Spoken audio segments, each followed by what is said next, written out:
In this series, we've been talking about the 12 rising signs in astrology, and today we are going to be talking about Cancer rising. First, we're going to talk a little bit about the Cancer archetype and what it means to embody that energy on the first house, and then we'll go house by house and just go through the journey of a Cancer rising birth chart. So Cancer is symbolized by the crab. In that symbolization, we can see both the association with home that Cancer has, like the ability to carry one's home around with it, but also the self-protective nature of Cancer, both in the shell and in the claws. Cancer is the nocturnal home sign of the moon. And so in some ways, Cancer is actually our most nocturnal sign because it is the only home sign of our nocturnal luminary. Cancer is cardinal water. Cardinal is the modality, water is the element. And so we tend to think of Cancer as being able to take emotional initiative. Right? So Cancer can be very changeable, very fluctuating, cyclical, and very responsive at the end of the day. Cancer is also associated with the emotionality, with the emotional body and emotional experiences. So we see Cancer often as very sensitive, as moody, but also as nurturing, caring, and protecting. Cancer can be incredibly practical too, which I think can go overlooked a lot. Cancer is very family oriented, and we associate Cancer with motherhood, parenthood, or being responsible for small children. It also is a sign that likes to collect people. Cancer doesn't always like to have the biggest groups. Cancer likes a certain kind of attention, and that attention is attention in the circles that they choose, attention among their important people. Cancer typically is very good at giving advice. They can be very intuitive. There's a certain kind of mystical, spiritual, mysterious quality to Cancer, which I think again harkens back to that ever-changing quality of the moon. Cancer is responsive and receptive and reflective. But that's just the first house. So let's pull up a Cancer rising chart and talk about the other houses. From the Cancer first house, we move into the Leo second house. And I think the Leo second house really doubles down on a certain element of the self-protective narrative, because Cancer risings are very good at taking care of themselves in an authentic way that honors the way their energy fluctuates, right? And they take a lot of pride in this. As much as they may be prepared to caretake for others, they know how to meet their needs, and it is something that strengthens them at the end of the day. They are more themselves when they're meeting their needs. Then we move into the Virgo third house. Cancer risings like information. They like to collect information. They are typically very smart. I think they are often good students when they're younger, but they can be quite critical of their environments and critical of the way that they take in information. They're discerning is also a good word. They're discerning about what they take in and what they leave behind. They are also discerning in their friendships, I think, as a means of protecting that sensitivity that we see in them. They're picky when it comes to who they let into their near and dear life. We can move into the Libra fourth house and see that there's something aesthetic about the way that Cancers choose to approach their home environments, which I think dovetails very nicely with that home body kind of stereotype that the Cancer archetype can kind of get, and the more realistic thing, which is that their homes are very much a part of them, right? So it matters to them that they look good. It matters to them that they feel good and that they're comfortable when they invite other people into those spaces.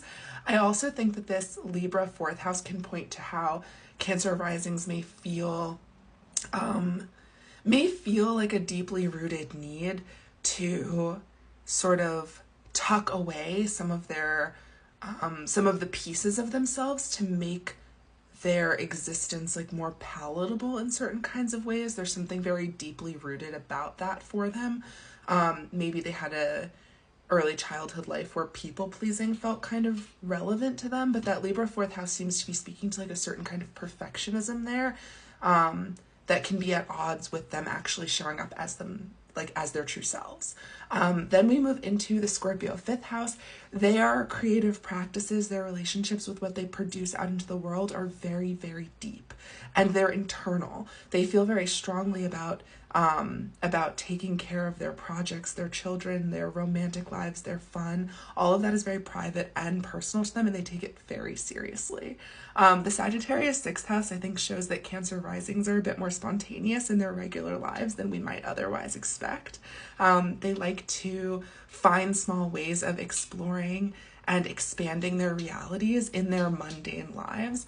And they can have really expansive inner worlds when they incorporate certain kinds of mindfulness and exploration into their rituals. That Capricorn 7th house, they partner and they are serious about it. They're wanting to partner for the long term. They're wanting strong relationship foundations that are trustworthy, that are reliable, and that help them to co-create the kind of life that they want to live. And they're very serious about it with Saturn, with a Saturn ruled 7th house.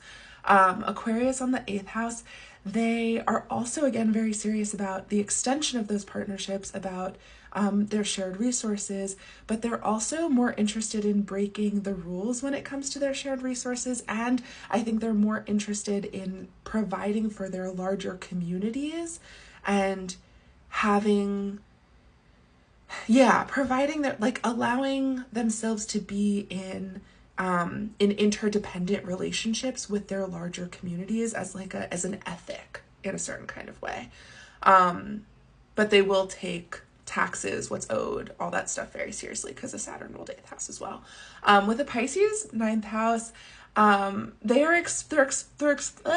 exploratory. They are adventurous in a certain kind of way, but in a romantic sort of way. They can be very spiritual, very interested in the mystical, and very open to the unknown, what they don't know. And that can include everything from like foreign travel to like more mystical, spiritual practices as well.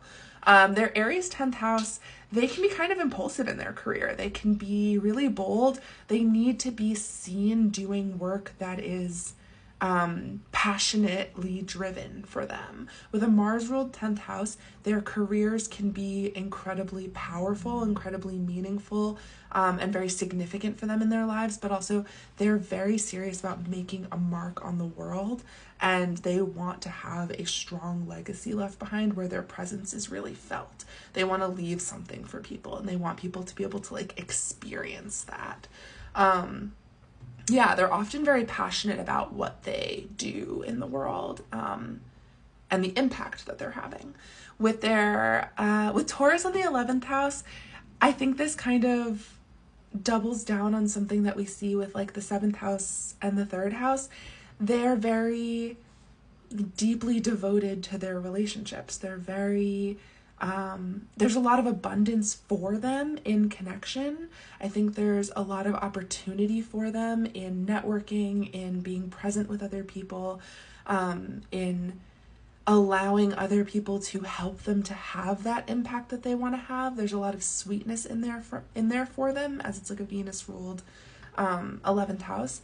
But I think also they take their groups, their organizations, their larger communities, and the impact that they want to have on people, they take that in on a very basic level. That is like a very basic building block for them. It's a very material reality for them in a certain kind of way, and it is very meaningful to them. Like Cancer risings might be the people who show up with food when their friends are struggling, or the people who dream about living on land with their community members, like a very material relationship to their outer connections. And finally, with that Gemini 12th house, Cancer risings are not just feeling a lot, they're also thinking a lot. They're constantly analyzing their interior realities, their internal experiences, their psychology, their internal worlds. They may benefit a lot from using words to expel what's in their head, whether that's with journaling or meditation or silent retreats. Maybe it's the absence of words, Cancer risings have a very rich internal world, and there is a lot going on in there. Their heads move quickly. Their worlds inside their bodies, inside their minds move quickly.